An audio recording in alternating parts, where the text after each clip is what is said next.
রহিম। সম্মানিত ভিউয়ার্স, যারা আমাকে দেখছেন দেশ ও দেশের বাইরে অবস্থানরত সকলকে জানাই আমার অন্তঃস্থল থেকে আন্তরিক অভিনন্দন এবং শুভেচ্ছা।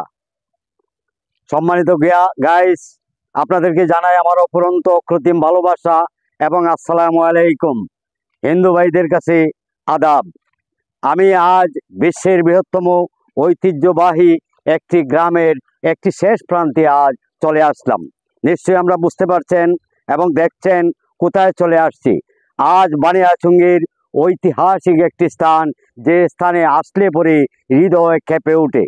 তারপরেও ইতিহাসকে তো বিকৃতি করা যায় না, সুতরাং এমনই একটি জায়গায় চলে আসলাম ইতিহাসকে তুলে ধরার জন্য।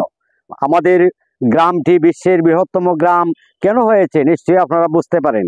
আমাদের ধান নদী খাল, এই তিনে বরিশাল আমরা ছোটবেলায় পড়েছি, কিন্তু না, আজ দেখা গেছে আমাদের বানিয়াচং ধান নদী ফসল, এই তিনে বানিয়াচং সচল। তাই আজ এমন একটি প্রাকৃতিক নিরবিচ্ছিন্ন পরিবেশে চলে আসছি, যে পরিবেশকে দেখলে পরে মন ছুঁয়ে যায়। সুতরাং এই পরিবেশে এসে আপনাদের মধ্যে তুলে ধরার জন্য আর আমি আমার মনটাকে থামাতে পারলাম না।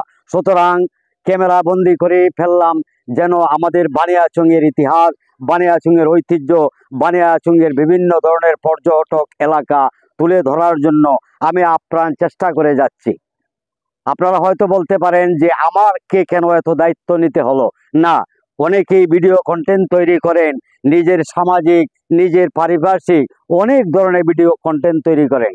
আমি যাচ্ছি বানিয়াচং দর্পণ এবং বানিয়াচংয়ের বিলুপ্ত হয়ে যাওয়া ইতিহাস, বানিয়াচংয়ের ঐতিহ্য, বানিয়াচংয়ের আনাচে কানাচে যে সমস্ত পরিবেশ, সুন্দর পরিবেশ আমাদের বানিয়াচংকে তুলে ধরার জন্য বিশ্ববাসীর কাছে আমি আমার ব্যক্তিগতভাবে একটি উদ্যোগ নিয়েছি।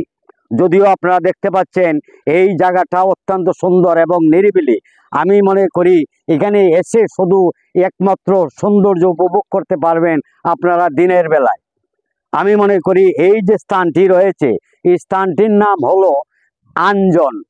আঞ্জন কেন বলা হয়, নিশ্চয়ই এটা একটা ইতিহাস রয়েছে।